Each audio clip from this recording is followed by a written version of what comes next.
Welcome to Pratibimb Academy. It's Rohit Saraf. Now we'll discuss our topic dislocation motion. तो dislocation motion करने के बाद dislocation motion actually में आता है लाइन डिफेक्ट के अंदर, है ना। लेकिन अगर लाइन डिफेक्ट पढ़ रहे हैं अपन तो अपन डिफेक्ट का पूरा टॉपिक ही कवर करते हुए चलेंगे, ठीक है। क्योंकि मटेरियल साइंस में डिफेक्ट्स है, देन एलॉयमेंट है, देन उसके बाद हीट ट्रीटमेंट है और ट्रिपल डायग्राम में अपना मटेरियल साइंस पूरा खत्म हो जाएगा, ठीक है। तो अपन स्टार्ट करते हैं पॉइंट डिफेक्ट से। बहुत सिंपल है, कोई कॉम्प्लिकेटेड नहीं करनी अपने को, चीजें बहुत सिंपल करनी है, ठीक है। कैसे करनी है देखिए। First number vacancy defect. नाम में क्या है? वैकेंसी। सिंपल सा है, इसका जो लैटिस में एटम है उसको छुट्टी में जाना है, चला गया बाहर बिना बताए किसी को, है ना। तो हम बोल रहे भाई डिफेक्ट हो गया है, गायब हो गया भैया, बीच में घर से गायब हो गया, वैकेंसी डिफेक्ट खत्म। ये हो गया वैकेंसी डिफेक्ट, ये आपका खत्म। Nothing else.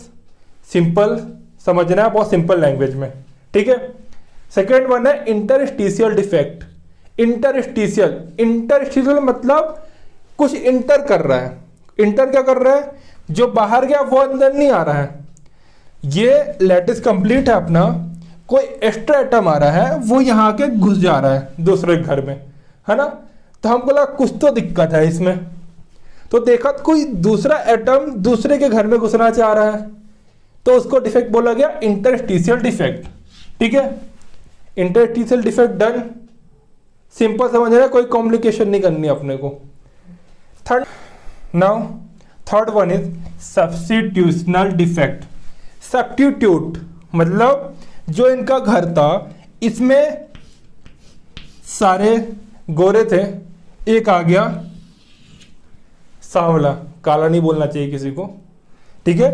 एक सांवला आ गया, मतलब जितने भी थे एटम्स इसके लैटिस में एक एक्स्ट्रा एटम आया, वो इस साइड, वो इस प्लेस में नहीं आया, वो इंटरस्टिशियल प्लेस में नहीं आया, वो आया जो मेन था, जहां से जैसे वैकेंसी में जहां एटम छोड़ के गया था उसमें अगर कोई ऑक्यूपाई कर लिया अपने को तो सब्स्टिट्यूट हो गया इसमें वो, है ना।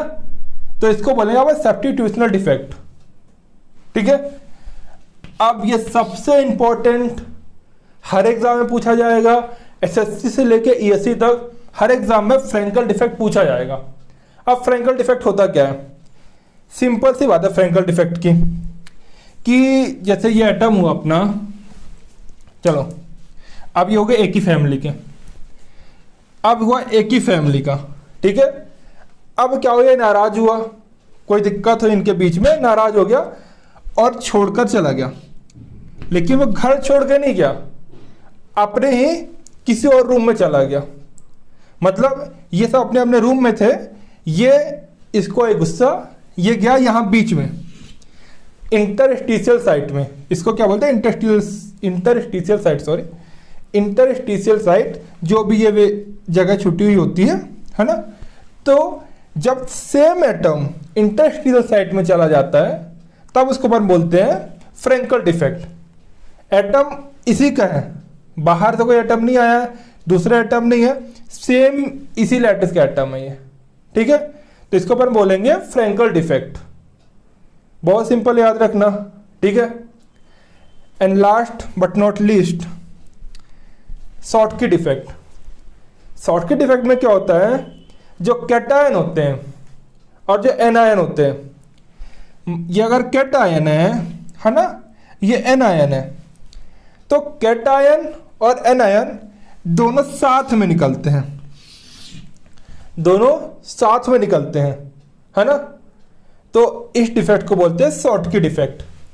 निकल लेते हैं ये दोनों साथ में, अलग, एक पॉजिटिव एक निगेटिव, एक कैटायन एक एनायन दोनों साथ में निकलेंगे, तो इसको बोलेंगे अपन शॉर्टकी डिफेक्ट, ठीक है। तो यहां से अपना पॉइंट डिफेक्ट कंप्लीट हुआ, ठीक है।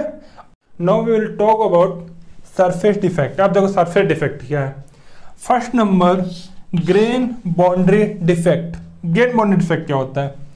सिंपल सी है, जब अपन टेम्परेचर कम करते हैं, मान लो आयरन का टेम्परेचर हमने कम किया तो ग्रेन बाउंड्रीज क्रिएट होती है। मैंने लास्ट लेक्चर में इसको अच्छे से एक्सप्लेन किया था, ठीक है।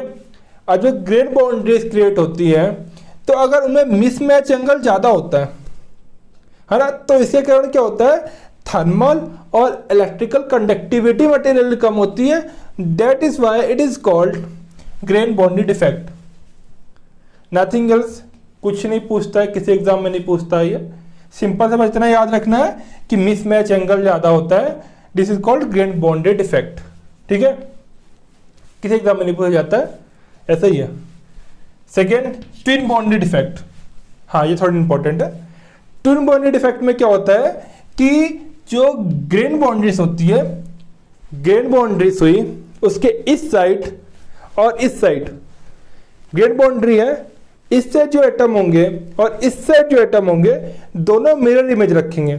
मान लो ये अगर ऐसा है तो इस साइड का ये ऐसा होगा, है ना, एक बाउंड्री है, एक ऐसा है, इसकी मिरर इमेज इस साइड बनी हुई है ना, तो इसको अपन बोलेंगे ट्विन बॉन्डेड इफेक्ट। ट्विन मतलब जुड़वा, है ना, twin bonded effect. Third number, tilt bonded effect. Simple से यार, टिल्ट बॉन्डेड इफेक्ट, अगर ये मिसमैच एंगल, इसको थीटा को क्या बोलते हैं, मिसमैच एंगल। मतलब अगर ये ग्रेन बाउंड्री है ना, इसका एंगल अगर ये कुछ भी हो, वट एवर एक्स है ना, तो इसको बोलते हैं मिसमैच एंगल।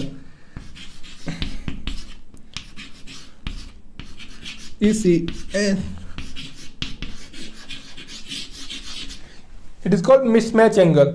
अगर मिसमैच एंगल बहुत कम हो, 1/2 से 1 डिग्री के आसपास हो, तो इस डिफेक्ट को बोलते हैं अपन टिल्ट बॉन्डेड इफेक्ट। सिंपल है ना। अब स्टैकिंग डिफेक्ट क्या होता है, सिंपल सा, जब ये एटम्स होते हैं, है ना, तो जब इनका बॉन्ड जो होता है ना, ये इससे कनेक्ट ना होके ये इससे कनेक्ट हो जाते हैं, है ना, दिस टाइप ऑफ डिफेक्ट को बोलते हैं अपन स्टैकिंग डिफेक्ट। बस सिंपल है। इसमें से वैसे सरफेस डिफेक्ट ज़्यादा पूछता नहीं, कभी कभी पूछा तो टिन बॉन्डेड डिफेक्ट काफ़ी बार पूछा गया है। बाकी grain bonded defect, tilt bonded defect and stacking defect बहुत रेयर पूछा गया। इंपॉर्टेंट ट्विन बॉन्डेड डिफेक्ट है अपना इसमें। ठीक है, अब आएंगे अपन main line defect. Line defect are 2 types, है ना। I will explain. इनका काम खत्म हो गया।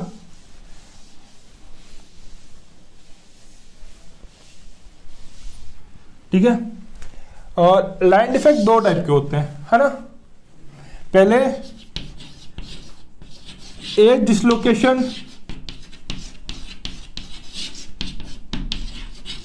First one is edge dislocation, second one is screw dislocation.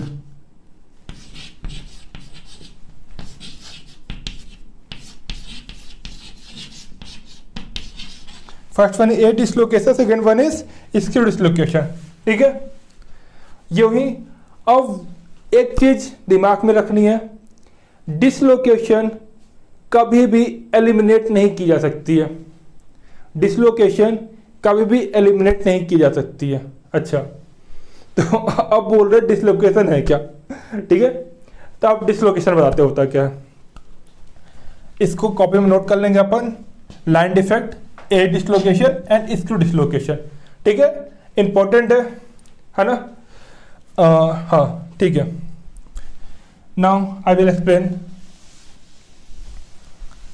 अब ये बहुत ज़्यादा इंटरेस्टिंग टॉपिक है, बहुत ज़्यादा इंटरेस्टिंग टॉपिक है मैकेनिकल के लिए, है ना, क्योंकि इसके बाद आप समझोगे कि एक्चुअल मटेरियल बिहेव क्यों कर रहा है, जैसा बिहेव करता है माइल्ड स्टील, है ना, क्यों बिहेव कर रहा है आपको समझ में आएगा। एल्यूमिनियम कैसा बिहेव कर रहा है, एल्यूमिनियम क्या बिहेव करता है ना।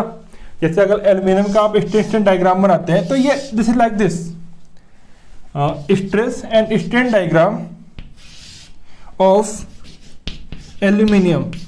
ठीक है, एल्यूमिनियम का stress strain diagram is like this.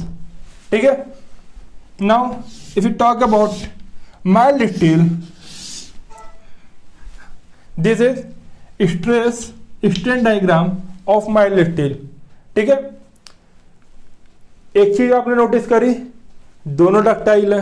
ठीक है, तो इसका डायग्राम और इसका डायग्राम इसमें इतना डिफेक्ट क्यों आया, मतलब सॉरी इतना डिफरेंस क्यों आया, है ना। तो आपको समझ में कब आएगा, डिसलोकेशन थ्योरी आप कंप्लीट करेंगे, आपको सारी बातें क्लियर हो जाएंगी इसकी, ठीक है। कभी भी एल्यूमिनियम में यील्ड पॉइंट फेनोमेना नहीं देखा जाता है, ठीक है। क्वेश्चन पूछा जाता है बहुत ज़्यादा एग्जाम में कि एल्यूमिनियम में यील्ड पॉइंट फेनोमेना होता है कि नहीं होता, है ना।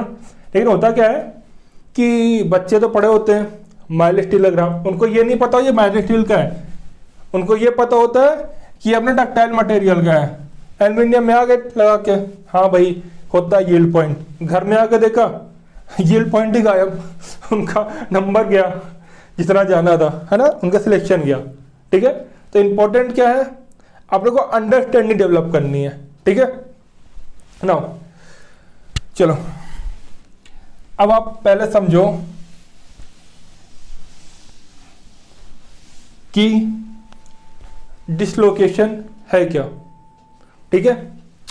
तो डिसलोकेशन समझने के लिए अपन सिंपल एग्जांपल लेते हैं, हाइपोथेसिस है ये, है ना, ये लिया हमने, ठीक है।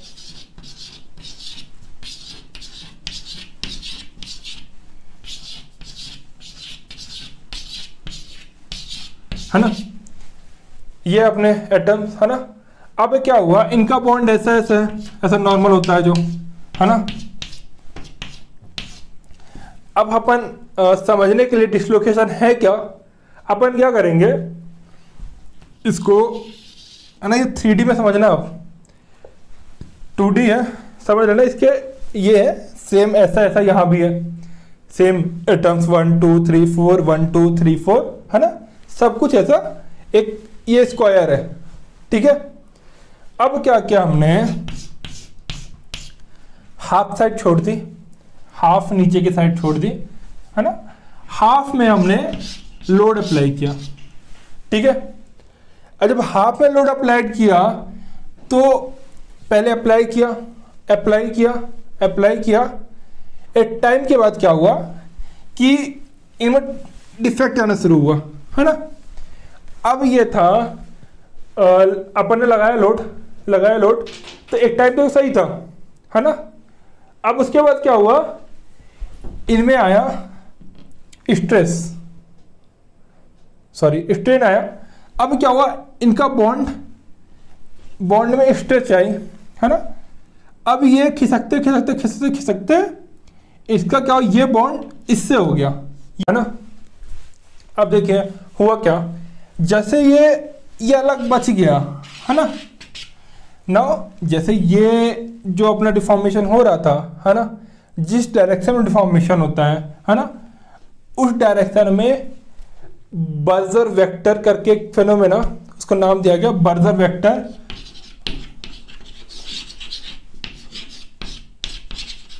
Berger vector is always in the direction of the applied load, ठीक है।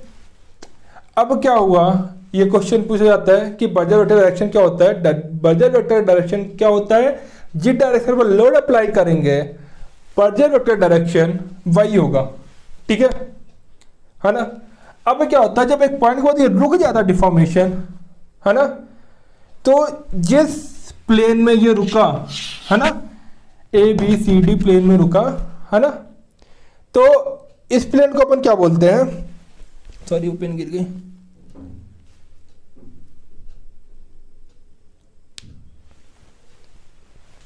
है ना। अब क्या हुआ कि जिस प्लेन में ये लग रहा था, है ना, उस प्लेन को अपन ने कहा हाफ प्लेन, है ना। अब क्या हुआ, जैसे ये लगा, है ना, इस डिफॉर्म हुआ, यहां के रुक गया, है ना। इस प्लेन को अपन ने क्या बोला, ABCD को हाफ प्लेन, ठीक है। इस ABCD को अपन ने क्या बोला, हाफ प्लेन बोला, ठीक है। अब क्या हुआ, इस लाइन को अपन ने बोला, इस डिसलोकेशन को एज डिसलोकेशन, ठीक है।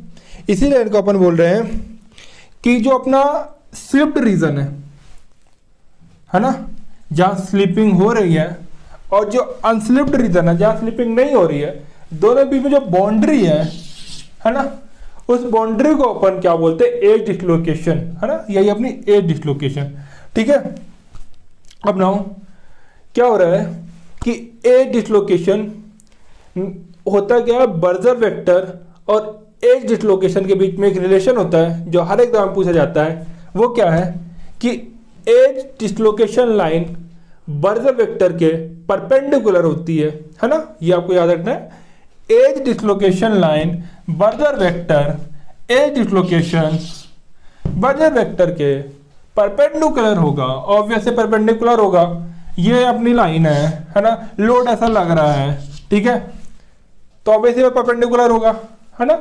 और सेकेंड थिंग क्या होता है, स्क्रू डिसलोकेशन होती है। तो स्क्रू डिसलोकेशन के टाइम पे वो बर्जर वेक्टर के पैरेलल होती है ना। अब स्क्रू डिसलोकेशन आपको 3D में देखना पड़ेगा, ठीक है। तो वैसे आपको केवल यही समझना है, एज डिसलोकेशन, सॉरी, है ना, आपको केवल एज डिसलोकेशन समझना है ना। और स्क्रू डिसलोकेशन आपको, आप एनिमेशन देख सकते हैं, है ना, बट आपको केवल इतना याद रखना है कि स्क्रू डिसलोकेशन पैरेलल होती है बर्जर वेक्टर के, ठीक है। तो अपना ये टॉपिक यहां से आपको डिसलोकेशन समझ में आया। यहां डिसलोकेशन है क्या। अब जब भी अपन कोल्ड वर्किंग करते हैं, है ना, when we make a lot of cold working, अब कोल्ड वर्किंग ये नहीं कि अपन फ्रिज में घुसा के वर्किंग कर रहे हैं, है ना, फ्रिज में नहीं घुसा रहे हैं। कोल्ड वर्किंग मतलब नॉर्मल रूम टेम्परेचर में वर्किंग होती है, उसको कोल्ड वर्किंग बोलते हैं, ठीक है। जितनी ज्यादा अपन कोल्ड वर्किंग करेंगे, है ना, डिसलोकेशन उतनी ज्यादा जनरेट होगी, है ना। ऑब्वियसली बात है, जब आप सिंपल लोड लगा रहे थे, है ना, तब बॉन्ड इतने ब्रेक हो रहे थे। आप कोल्ड वर्किंग पता है क्या होती है, जैसे रोलिंग होती है ना, कोल्ड रोलिंग होती है, तो उसका टेम्परेचर नहीं बढ़ाया जाता, उसको कंप्रेस किया जाता है ना। तो होता क्या है, जैसे लोड बढ़ता गया तो बॉन्ड ब्रेक होते हैं और डिसलोकेशन जैसे अभी देखा आपने जनरेट होती है ना। तो जितना ज्यादा कोल्ड वर्किंग होगी डिसलोकेशन उतनी ज्यादा जनरेट होगी, ठीक है। अब हुआ क्या, अब आते हैं, ये तो आपका अंडरस्टैंडिंग थी। अब आते हैं अपन मेन पॉइंट में। अरे यार, है ना, अब आते हैं अपन मेन पॉइंट में, बन जा, हाँ, ठीक है। ये फेनोमेना क्यों हो रहा है, ठीक है। इसलिए जो अपने महाभारत अभी तक पढ़ी, क्यों पढ़ी, क्योंकि हमको ये समझना था, ये डिफेक्ट अपने को समझना था, ये हो क्या रहा है, ठीक है। अपर यील्ड के बाद लोअर यील्ड आया क्यों, ठीक है। देखो अब समझते हैं अपन। माइल्ड स्टील हुआ, कोई भी, देखो अपन ने आयरन लिया, ठीक है। अब आयरन में नाइट्रोजन की और कार्बन की इंप्योरिटीज थी, ठीक है। अब हुआ क्या, कार्बन नाइट्रोजन की इंप्योरिटीज थी आयरन में। अब हो क्या रहा है ना,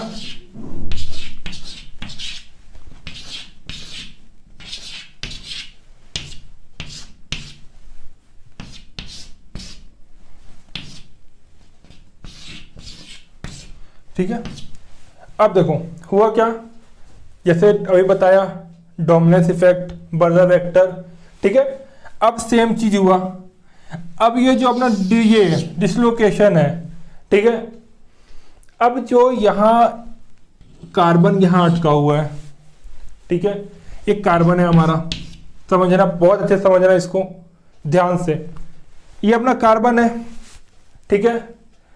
अब कार्बन का साइज जो होता है ना, जो ये स्पेस होता है अपना इनका इंटरस्टिशियल स्पेस, है ना, वो बहुत छोटा होता है then compare to size of the carbon.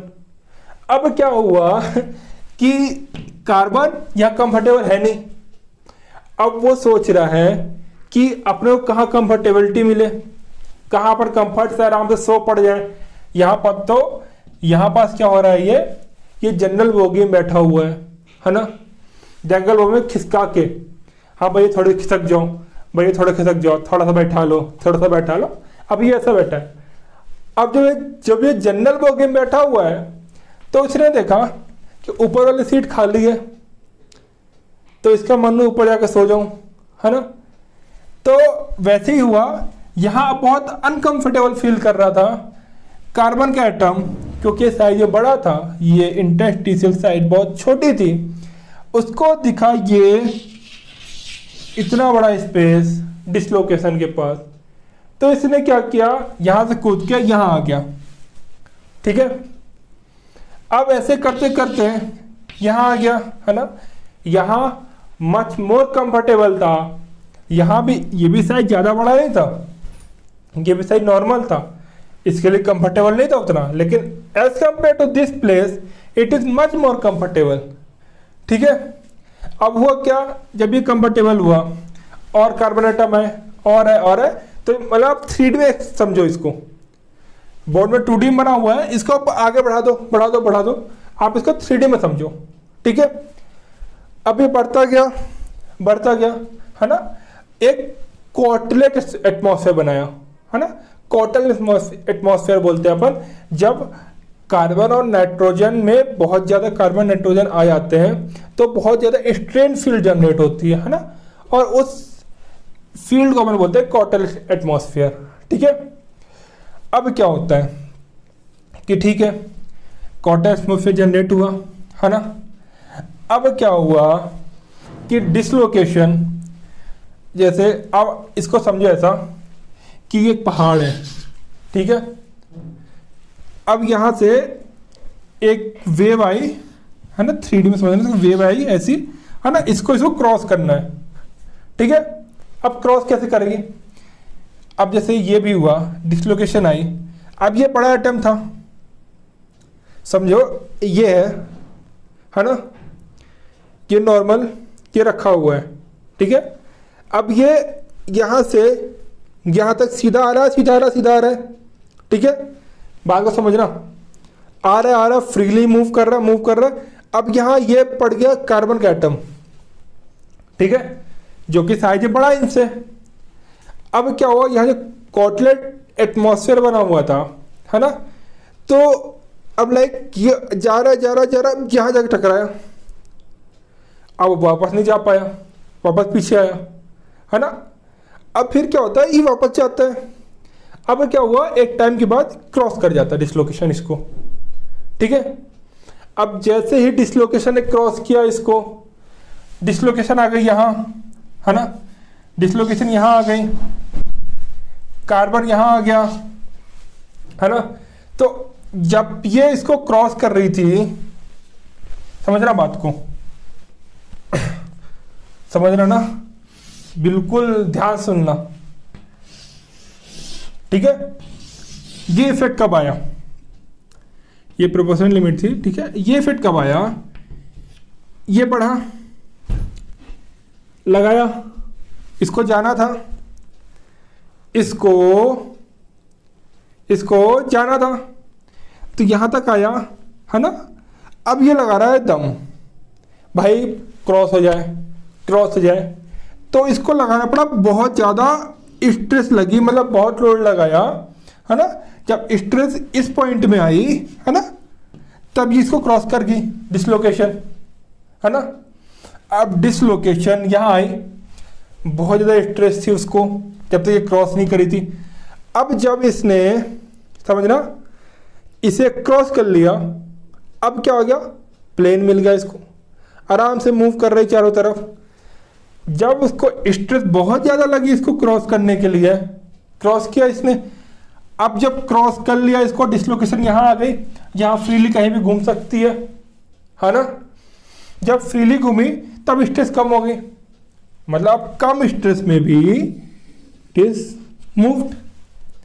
Carbon यहाँ है, डिसलोकेशन यहाँ है ना। डिसलोकेशन मूव कर रही, कार्बन अपने यहाँ बैठा हुआ है, कोई दिक्कत की बात नहीं है ना। अब कोई बोलेगा कि यहाँ से अपन इसको क्या करते हैं, स्ट्रेस हटा देते हैं, ठीक है।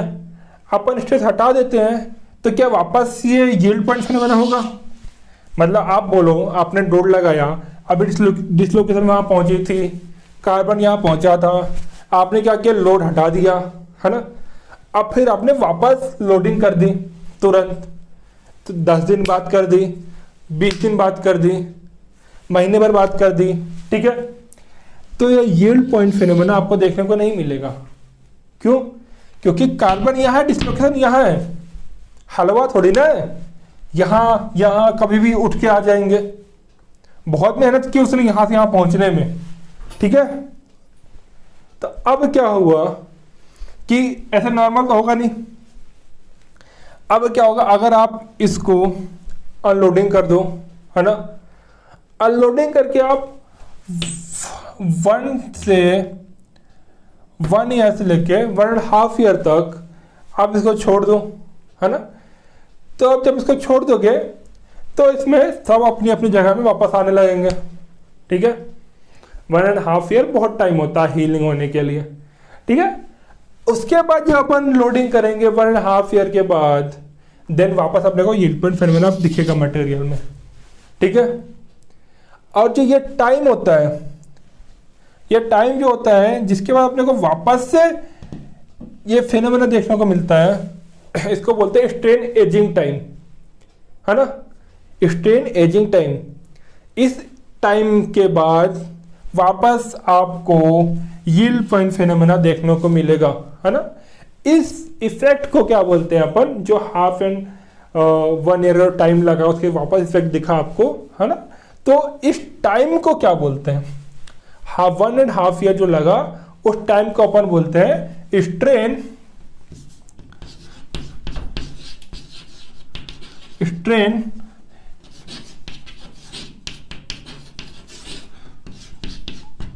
इसको अपन बोलते हैं स्ट्रेन एजिंग टाइम, ठीक है। तो ये तो इसकी पूरी कहानी कि यील्ड पॉइंट फिनोमेना अपने को क्यों दिखाई देता है माइल्ड स्टील में, ठीक है। हाँ ठीक है, डन। आपको वीडियो कैसा लगा बताइएगा। आपको अभी भी कोई भी दिक्कत हो, कुछ भी समझ में नहीं आया हो इसमें, तो व्हाट्सएप में नंबर मैंने फर्स्ट वीडियो में दिया था, व्हाट्सएप में जाइए, है ना, कमेंट बॉक्स में कमेंट करिए। आपको जो भी पॉइंट समझ में नहीं आया हो इसमें आप बिल्कुल पूछ सकते हैं, आपका रिप्लाई बहुत जल्दी मिलेगा, ठीक है। तो आपको कैसा लगा वीडियो बताइएगा ज़रूर, है ना। अब कल क्या है, जैसे बहुत सारे स्टूडेंट की डिमांड क्या थी, इसको ठीक है, बहुत सारे स्टूडेंट डिमांड कर रहे थे कि उनको एप्टीट्यूड और रीजनिंग, एप्टी एंड रीजनिंग, उनके एप्टी एंड रीजनिंग क्लास लेनी है। तो ठीक है, कल आपकी एप्टी की पहली क्लास होगी, है ना। बहुत बेसिक से स्टार्ट होगा, बहुत बेसिक से स्टार्ट होगा, है ना, बहुत ऊपर तक जाएंगे, ठीक है। कल आपका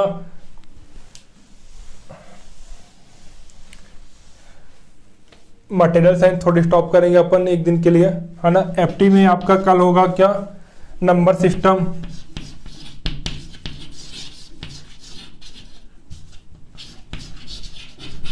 कल आपके एप्टी में क्या होगा, नंबर सिस्टम, ठीक है। उसके बाद profit loss, mixtures, ratio, everything, time distance, है ना, permutation combination, probability, everything will be completed in 10 days। All the topic will complete of aptitude. 10 दिन के बाद आपका रीजनिंग शुरू होगा, रीजनिंग का 5 से 6 दिन में रीजनिंग खत्म होगी, है ना। और साइड में आपका मटेरियल साइंस चलता रहेगा, क्योंकि सेमेस्टर एग्जाम वाले इतने भी हैं, इतना मटेरियल साइंस मैंने अभी तक पढ़ाया। आप एग्ज़ाम के पहले एक बार वीडियो देख के ज़रूर जाइएगा, बहुत ज़्यादा हेल्प मिलेगी, क्योंकि जितना भी एग्ज़ाम में आने वाला है इसके बाहर से नहीं आएगा, ठीक है। इसको पढ़ना, फिर आपकी जो भी सीरीज है उसके एक बार देख लेना, देखना हो तो आपको सब क्लियर हो जाएगा, ठीक है। तो कल से एप्टी क्लास चालू होगी, उसके बाद रीजनिंग क्लास चालू होगी, है ना। कोई भी दिक्कत हो, कोई टॉपिक में दिक्कत हो, आप मैसेज करिएगा, उसको जरूर एक्सप्लेन किया जाएगा, है ना। सो कल से एप्टी रीजनिंग क्लास शुरू होगी, है ना। तो कल एक चीज़ प्रैक्टिस करके आपको आना है कि कल स्टार्टिंग में प्रॉपर्टीज पढ़ाई जाएंगी, डिवीजन रूल, मल्टीप्लिकेशन रूल, है ना, एवरीथिंग। तो मल्टीप्लिकेशन आज आपको बता देते हैं, है ना। इसको करके आइए घर से, क्योंकि कल जब क्वेश्चन लगाएंगे तब प्रैक्टिस होनी चाहिए, इस चीज़ की एटलीस्ट प्रैक्टिस हो कि अपन नेक्स्ट जब डे आए तो अपने को ये क्लियर होना चाहिए कि अपन क्वेश्चन लगा रहे हैं यहाँ, अब बैठे हुए हैं, मल्टीप्लिकेशन होने में आधे घंटे लगा रहे हो आप, तो ये बिल्कुल नहीं चलेगा, ठीक है। तो देख लो मल्टीप्लिकेशन कैसे होता है, फिर जाके इसको अपन कल प्रैक्टिस करके आना, कल एक्टिव क्लास चालू होगी तो धड़ा अपन निकाल लेंगे क्वेश्चन करके, ठीक है।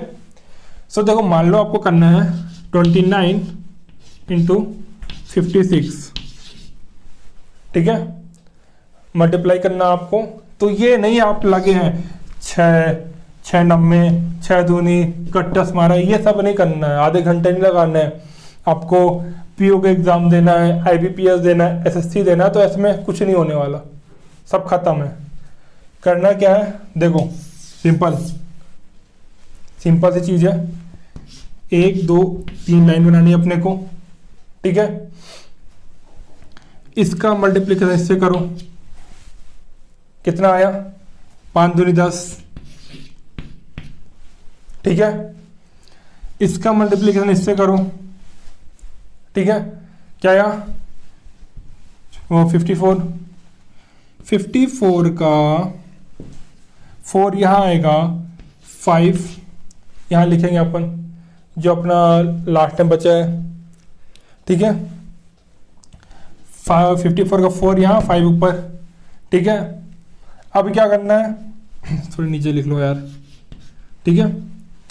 अब क्या करना है, इन दोनों का मल्टीप्लिकेशन, है ना, 45 प्लस इन दोनों का मल्टीप्लिकेशन, समझना बहुत अच्छे से, इसको लिखते जाना ना। पहला स्टेप इसको लाके अपन ने यहाँ लिखा, दूसरा स्टेप इसको लाके अपन ने यहाँ लिखा, है ना, ठीक है। अब क्या हुआ, इन दोनों का इंटू होगा 45 प्लस इन दोनों का होगा 6 × 2 12, ठीक है। सम करेंगे 7 5, ठीक है,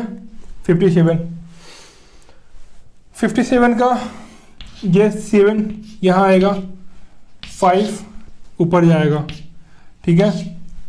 अब इसको ऐड कर देना अपने को, 4 एज इट इज, है ना, 5 + 7 12, 2 1 यहाँ ऐड और हो जाएगा, 10 15 and 16। So answer will be 1 6 2 4। You can check it on, I will check on my calculator. 29 × 56, 1624, you can see 1624 1624। सो समझ में आया आपको मल्टीप्लिकेशन कैसे करनी है। इसको जाके कम से कम 6 से 7 से 8 से 10 क्वेश्चन कम से कम इसको करेंगे आप मल्टीप्लिकेशन के। कल जब क्लास में एंट्री होगी, जब क्वेश्चन लगाएंगे, किसी क्वेश्चन में 1 मिनट से ज़्यादा समय नहीं लगेगा, उसे मल्टीप्लिकेशन करने का टाइम आपको 10 सेकंड से ज़्यादा नहीं मिलेगा, क्योंकि क्वेश्चन पढ़ोगे, उसको अंडरस्टैंडिंग करोगे कॉन्सेप्ट को, उसके बाद सॉल्व करोगे ना आगे, है ना। तो किसी भी एग्जाम में IBPS हो गया, SSC हो गया, आपको टाइम नहीं मिलता, तो आपको ये ट्रिक दिमाग में होनी चाहिए, बिल्कुल बैठी होनी चाहिए, ठीक है। Now thanks to all of you. आपको सेशन अच्छा लगा होगा, मल्टीप्लिकेशन की कल प्रैक्टिस करके आइएगा, है ना। प्लीज़ चैनल को लाइक करिए, सब्सक्राइब करिए और ज़्यादा से ज़्यादा शेयर करिए। थैंक यू, धन्यवाद। कल मुलाकात होगी अब।